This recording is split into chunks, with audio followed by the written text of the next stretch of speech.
ہائے ہائے، اگر تم خامند ہو تو بیوی کے لیے رحمت بن جاؤ، بیوی ہو تو خامند کے لیے رحمت بن جاؤ، ایک دوسرے کو عزت دو، ہاتھ اٹھانا، گالیاں دینا، یہ کہاں کی انسانیت ہے؟ پھر ہمارا معاشرہ جوائنٹ فیملی سسٹم ہے، ساس ہو کر سسر ہو کر بچے اور بچی کی زندگی میں اتنا داخل ہو جانا کہ ان کی زندگی کوئی برباد کر دینا، یہ میرے پورے معاشرے کا ایک سلگتا ہوا، ایک جلتا ہوا، ایک دکھ دیتا ہوا، یہ ایک اتنا بڑا روگ ہے کہ میں کتنے ہی آنسو بہاؤں تو میں اس غم کا حق نہیں ادا کر سکتا جو ہر گھر میں لڑائی ہے، ساس اور سسر کا بے جا دخل بچی کی زندگی میں، اس نے گھروں کو آگ لگا دی ہے۔ ہمارے پڑوسی ذمہ دار ہیں، ان پڑھ ہیں بڑے ذمہ دار، تعلیم اتنی نہیں ہے، تو ان کے ایک بچے کا میں نکاح پڑھانے گیا تو ان کے والد بیٹھے تھے نکاح سے پہلے، ایسے ہی تو مجھ سے کہنے لگے مولانا صاحب میری بیوی نے مجھ سے کہا کہ دیکھو ہم دونوں عمر گزار چکے ہیں،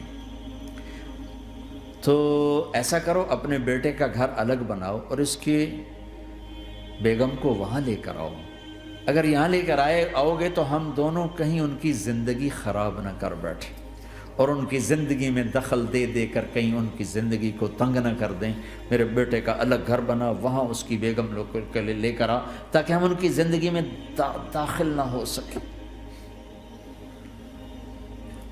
میں حیران ہو کر ان کو دیکھ رہا کہ ان پڑھ باپ، ان پڑھ ماں، اور اتنی اعلیٰ درجے کی بات۔ اب ہر آدمی میں یہ سخت نہیں کہ اپنے بیٹے کے لیے الگ گھر بنائے، یہ تو ہمت ہے کہ ان میں دخل دینا چھوڑ دے،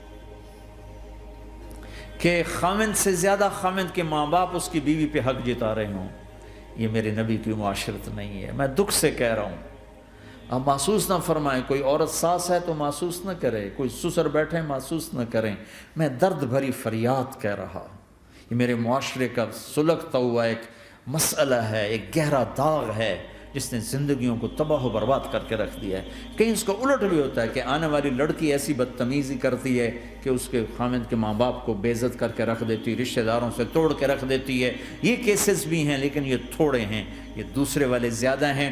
میں اپنے نبی کی معاشرت بتانا چاہتا ہوں کہ میرے نبی کی زندگی میں محبت کے سوا کچھ نہ تھا،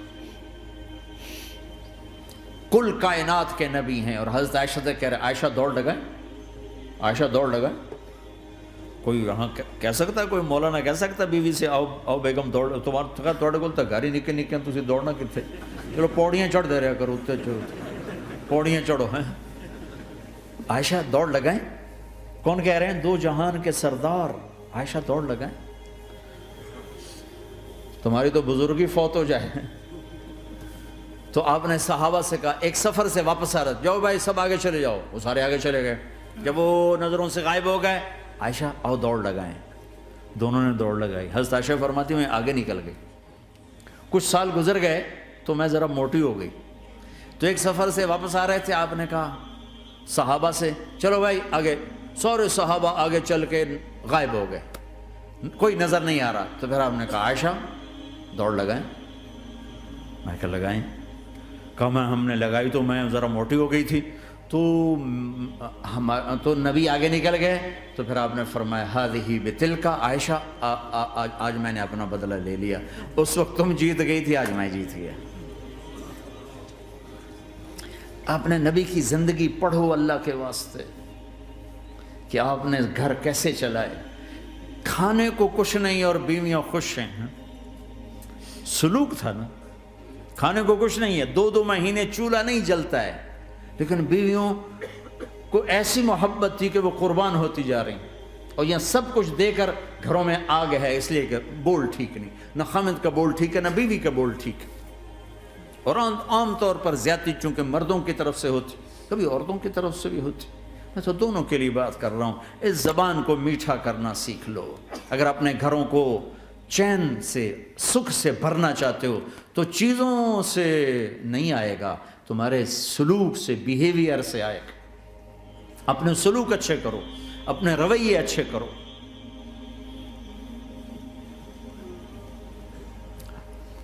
مسجد نبوی میں حبشہ کے لوگ، ایتھوپیا، وہ کر رہے تھے چھوٹے چھوٹے خنجر، اس کے ساتھ نا وہ رقص کر رہے تھے۔ تو حضرت عائشہ کے کان میں آواز پڑے کہ یا رسول اللہ میں نے دیکھنا ہے۔ تو کوئی ہمارے ایسا ہوتا کہتا تو لایا نہیں کرتی، فضول کام دیکھتی، تو نبی کی بیوی کو چل بیٹھ قرآن پڑھ، چل مصلی پہ بیٹھ جا، چل تسبیح پڑھ۔ تجھے خیال کیسے آیا؟ دنیا میں دین مٹ رہا ہے، تمہیں خیال کیسے آیا کہ تو تماشا دیکھتی ہے؟ آپ نے کہا آؤ دیکھتے ہیں۔ خود آپ دروازے میں کھڑے ہو گئے اور عائشہ کو پیچھے کھڑا کر لیا۔ عائشہ رضی اللہ فرماتی میں آپ کے پردے میں کھڑی ہو کر میں دیکھتی رہی یہاں تک کہ آپ تھک گئے، ہمارے نبی تھک گئے، اور تھک کے نا کبھی یوں ہو جاتے، یوں ہو جاتے، ایک پاؤں کا سارا پھر کہنے لگے عائشہ بس نہ کریں۔ میں نے کہا نہیں ابھی میرا دل نہیں بھرا۔ کہا اچھا ٹھیک ہے۔ پھر کبھی یوں ہو رہے ہیں، کبھی یوں ہو رہے ہیں، کبھی یوں ہو رہے ہیں، کبھی یوں ہو رہے ہیں۔ حضرت عائشہ کہتے ہیں جب میں نے کہا بس، پھر آپ واپس آ گئے۔ یہ میرے نبی کی زندگی ہے۔ تم لان تان سے زندگی بنانا چاہتے، ساس سسر بہو پر بیٹے سے بھی زیادہ حق جتانا چاہتے۔ یہ عام معاشرے کی بات بتا رہا ہوں کہ بہت تباہی ہے۔ میں تو مسائل سن میں نے تو اب اس دفعہ یہ ارادہ ہے کہ اب میں فون چھوڑ دوں گا، نہیں رکھوں گا، کہ میرے اندر ہمت ہی نہیں رہی کہ میں گھروں کے مسائل، میرا کلیجہ پھٹنے کو ہو۔ ایسے ظلم ہیں۔ ہمارا سسرالی معاشرہ بڑا ظالم ہے، بڑا ظالم، 99.99% ظلم ہے۔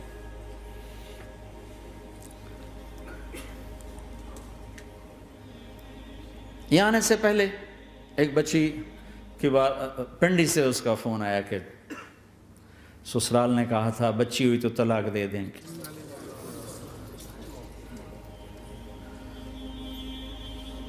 بچی ہو گئی،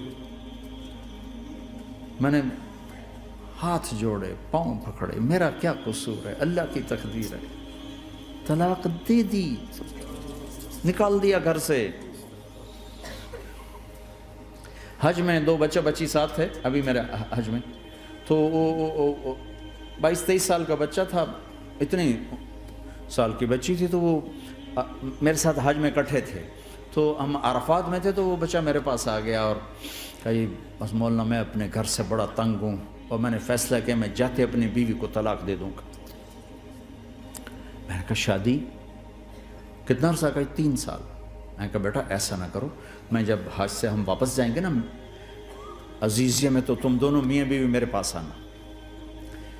تو ہم جب واپس گئے تو میں نے پہلے اس کی بچی کو بلایا اور وہ خود ہی ملنے آ گئے کہ میرے کچھ مسائل ہیں۔ پھر اس نے بیچارے نے اپنا دکھڑا شروع کیا، تو کہا جی 1 سال بچہ نہیں ہوا تو میری ساس نے مجھے اتنا ذلیل کیا سسرال نے، یہ تو بانجھ ہے، اس کا تو ہونا ہی نہیں ہے، اور اتنے تانے کہ میرے ماں باپ بھی رو برا حال، میرا رو برا حال۔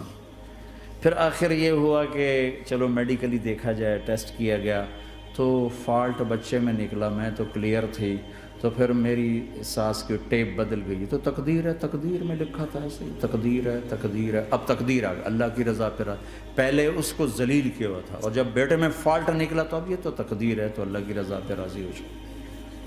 یہ چھوٹے مسائل۔ جب میں نے تھوڑی سی ان سے سٹنگ کی تو ابھی میں اس سے فون سے ان ٹچ ہوں کہ کہیں یہ پھر بے وقوفی نہ کر بیٹھ۔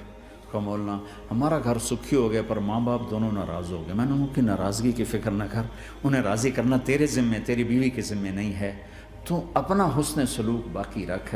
اس حد تک یہ ہمارے گھروں میں جو نہ جاننے کی وجہ سے دیکھو تمہارے یہاں ٹریفک کا سسٹم کتنا اچھا ہے، 10,000 گاڑیاں چل رہی ہوں، ٹریفک بلاک نہیں ہوتی، چل رہی ہوتی، چونکہ ہر آدمی اپنی لائن میں چل رہا ہے۔ اور ہمارے پاکستان میں 10 گاڑیاں کٹھی ہو کے سر پھنسا کے کھڑی ہو جاتی ہیں، ساری رات کھلوتے رہتے ہیں، راہ نہیں دیں، کھلوتے ہیں کئی دفعہ او تو ہٹ او تو ہٹ او تو پیچھے ہو 200 گاڑیاں ادھر 200 ادھر. یہ چونکہ میں روز سڑکوں پہ چلتا ہوں, روز یہ تماشا دیکھتا ہوں. اگر تم اپنی لائن میں رہو تو کوئی فساد ہی نہیں. جب تم اپنا بیریئر کراس کرتے ہو پھر فساد شروع ہو جاتا.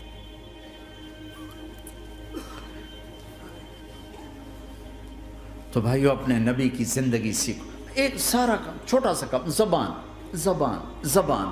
غیبت چھوڑ دو, جھوٹ چھوڑ دو, گالی چھوڑ دو, تانا چھوڑ دو, طنز چھوڑ دو, برا بھلا کہنا چھوڑ دو, بلکہ حوصلہ افزائی کرو, تعریف کرو.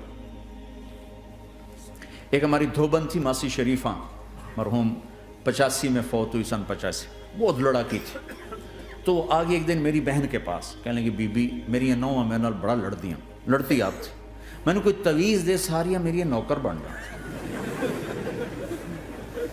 تو وہ میری بہن نے ایسے نا ایک کاغذ پر نا وہ کوئی لکیریں لکونے لگا کے تو ایسے بالکل رول کر کے کہا کہ ماسی شریفہ جب تیری لڑائی شروع ہو نا تو تو نے یہ تعویذ یہاں رکھنا ہے